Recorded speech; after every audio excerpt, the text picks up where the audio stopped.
กรา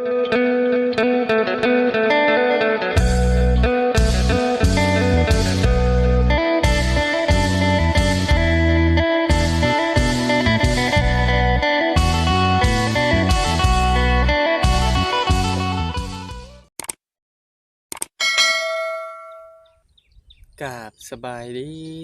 ดีและสวัสดีพ่อแม่พี่น้อง FC กันเมื่อสุขุสุคนบอกว่าทางฝั่งลาวทางฝั่งไทยหรือต่างประเทศยินดีต้อนรับเข้าสู่ช่องบาจะมัมอีกแล้วตอนนี้ก็ได้โทรสั่งน้ำให้แม่เฒ่าเนาะจักหน่อยเพิ่นมาส่งโดยอันนี้ก็มาหาสาวหลานใหญ่เลยเพิ่นขอทาน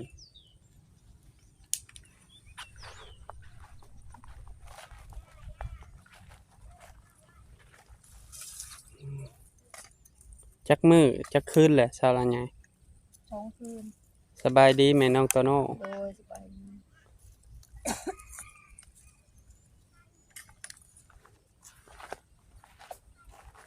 มันเย็นแหละบ่กินขอดแต่เช้า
แม่บ่จ๊ะลูกบ่จ๊ะบ่โตโน่อยู่เพียงผู้เดียว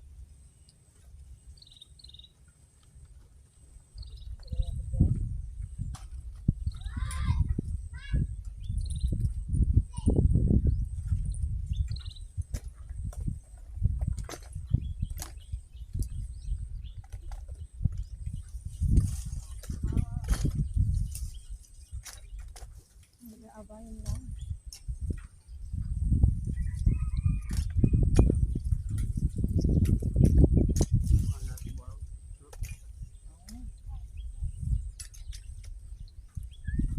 สบายดีตาน้อยกินข้าวหรือบ่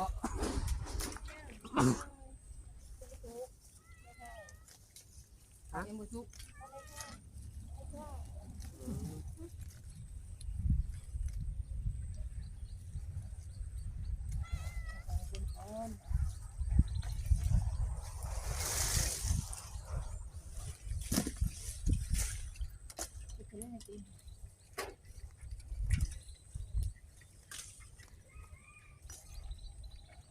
แต่ว่า3 สอบ3 4 สอบ3 4 สอบเนี่ยต้องสั่งน้ำให้แม่เฒ่า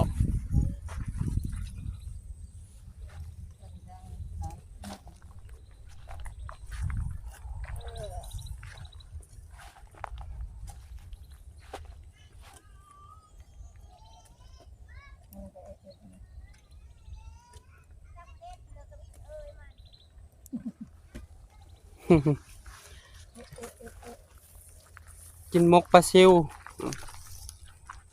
ไปสอนวานนี่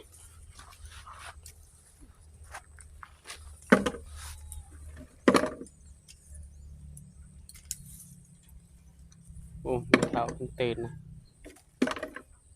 เรากำลังเอาน้ำขึ้นมาเบาเอามาทั้งเครื่องเด้อพอดีเต็มถังเขาใส่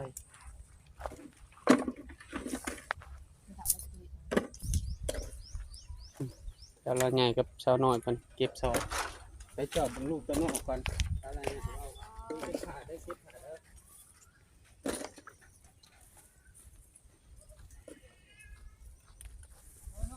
ให้จะดีมากเนาะ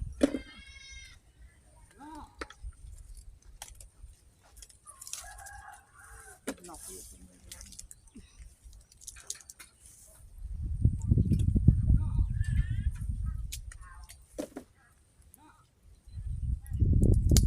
เขาจะเอ็ดนี่คือเอ็ดบีเตานี่เยอะเราก็เอ็ดนี่เอ็ดบีง่ายแล้วเอ็ดเนาะเอ็ดง่ายมันคือเขากันตูมต้องบูนะอ้าวไปเลยพ่อแล้วบาทนี่คือแห้งทำมาแล้วน้ำผัดใดเด้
ก็อย่างไร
พอดีดังจำนี้เนาะ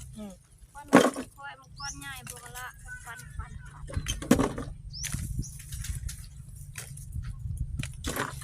ก้อนใหญ่แบบคล้ายกันนะคล้ายกับเปลือกคล้ายกัน กระสอบกับโบบี้เบิด นี่พอหาที่เหลือได้บ่จบก็ได้นะ ไอ้นาสิมาขวดทานซอยบ่ไอ้นามาเก็บทานซอยแน่มาได้ไหมมาเก็บทานซอยแน่หน่อยเดียวดิ เพราะว่านักเจ้าสิหาอย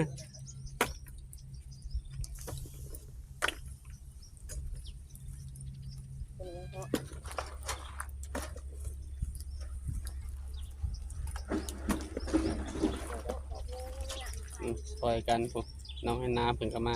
เก็บทานซอย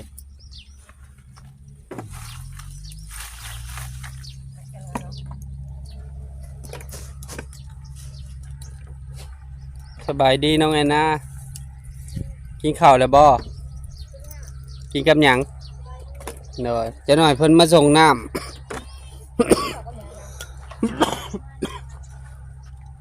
กับกระมะเขียด มกเขียดถ้ามันฮ้อนแล้วก้านให้น้องหั่นได้อยู่ย่างไปย่างมาก็ได้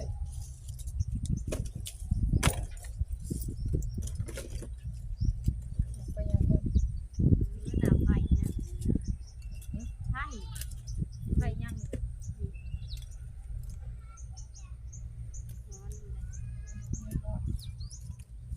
ม ไม่เท่าไปใช่ไม่เท่า เราต่อยไปต่อยเวียงในบท อืม สาวจ้อยสาว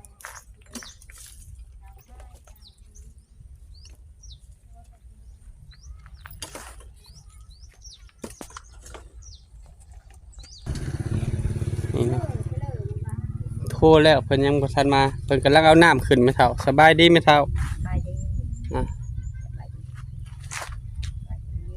โดยกินข้าวเช้าเลยเนาะ นะ กินกับหยังไม่เท่าได้ข้าวได้มาม่าไข่แล้วก็แบ่งกันเนาะแล้วก็ซื้อน้ำแหน่อยากให้ไม่เท่าอวยพรให้สาววันเนาะเว้าแห้งหน่อยหนึงเด้อหาบ่มีไมค์ นางว่านน้องซอยเป็นเฮา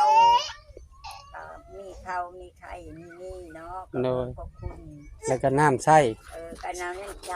กับครูคุณสวรรค์เนาะพระเจ้านั่นอยู่ดีมีแห้งเด้อจิตไม่ได้ใครยังมีเด้อสุขภาพแข็งแรงหาจริงได้ก็ใช่จริงนั่นเด้อดำดูมันยืนต่อไปเด้อจะมั่มก็เยอะจะเอามาไม่เท่ากับเขาอยู่ดีมีแห้งเด้อครูคุณเด้อ โดยเตรียมสิไปเวียกบ่แม่เฒ่าเจ้ากะ โอ้ยไปเฮ็ดคืนช่วย เออ เอาให้นี่นะไปในไต่เจ้า จะน้อยเพิ่นมาส่งน้ำเห็นหน้าอยู่เฮือนหน่อยหน้าเนาะ อย่างอยู่ทานอยู่แล้วไม่เท่าไปเฮ็ดคืน เอาเงินค่าน้ำป้าไว้นำเจ้าเลยเด้อมึงเถื่ออ้ายผัดไปหันไปนี่ได้ บ้านไม่เท่าได้ ฮะ บ้าน เอิ้น บ้านเคยกัน ไม่เฒ่าสิไปพุ่นบ่หรือสิอยู่นี่ สิไปพุ่น อันอยู่มันฮะอยู่ในนี่มันอยู่ในเตาถ่านน่ะวะ อยู่นี่ล่ะ อ๋อโดยจะน้อยเพิ่นเดี๋ยวโทรถามมาอีก ไม่ไป เพิ่นสิ ไม่ก็ยันอีวิโดยติดก่อน โดยเอาแน่นั่นแล้วแม่เฒ่าเอ้ยอยู่ดีมีแฮง ไปได้บ่มี บ่ได้ไปแล้วขวดถ่านน้อยๆนั่นขวดถ่านแล้วพุ่นละโดยมาฮอดนี่ว่าจะมั่มก็ขอบบุญขอบคุณป่าวันเนาะที่คอยซอยเรือและซัพพอร์ตบ่าวที่มั่มตลอดมาเนาะในซอยไม่เท่าบ่าวจะมั่มเป็นสะพานบุญซื้อน้ำซื้อข้าวซื้อไข่ซื้อมีเนาะถึงบุหลายก็น้ำใจขอให้ป้าเพิ่นอยู่ดีมีแฮงเด้อสุขภาพเข้มแข็งไปใส่มาใส่ตลอดปลอดภัยเป็นห่มโพห่มใส่ให้ลูกให้หลานมันยืนเด้อป้าเด้อ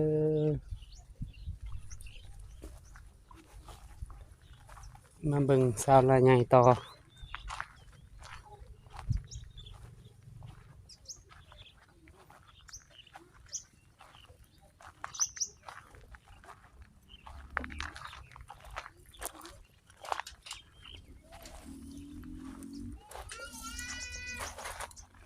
ได้จักสอบแล้วฮอดบ่3สอบสาวรายใหญ่ฮอดอยู่บ่พอดีขวดทานแล้วเขาก็ไปกินข้าวก่อนลูกอยากข้าวแม่เด้วะแม่ขวดทานอยู่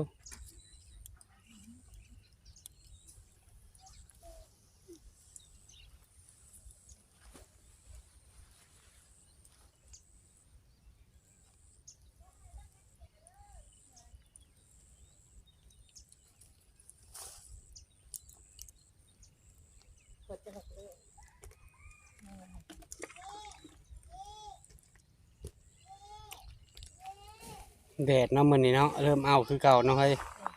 ฮ้อนคักๆคะแนนนี่เมื่อคืนก็ได้หน่อยหนึงบ่เขียดซะละใหญ่ได้บ่ถ้วยหน่อยหนึง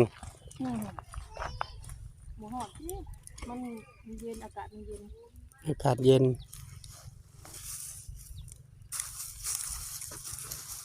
ใช้เงินเอาไว้ให้ไม่เท่าซื้อน้ำ มันฟ้าอยู่เงินไปแล้ว ให้ถือมานำมันจะแย่ระบบตรงไหน เนยเนี่ยถ้าเพิ่นมาก็ได้คันห้องบ่อนะเพิ่นกำลังเอาน้ำขึ้น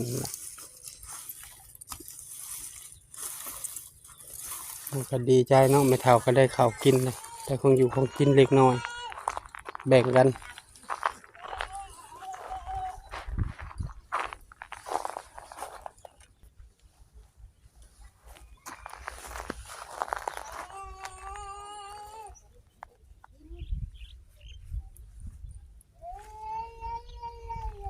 บ้านนี้บาจะมาสิได้ขอตัวลาพ่อแม่พี่น้องไปก่อนเนาะฝากพ่อแม่เป็นกำลังใจให้ครอบครัวบ่าวจะมั่มในเด้อกดติดตามบ่าวจะมั่มกดไลค์กดแชร์อย่าลืมกดกระดิ่งเพื่อบ่พลาดคลิปใหม่ๆของบ่าวจะมั่ม แล้วอยากกินเนี่ยบอกจะมา เด้นี่เบิ่งหน้าชัดๆดู FC พอ FC เด้แม่น้องโตโน่นี่หันหน้ามันดีๆ ตอบมาในเด้อคอมเมนต์นี่แหละแม่น้องโตโน่ช่วงนี้ก็บ่ฮู้ว่าสิเฮ็ดเวียกหยัง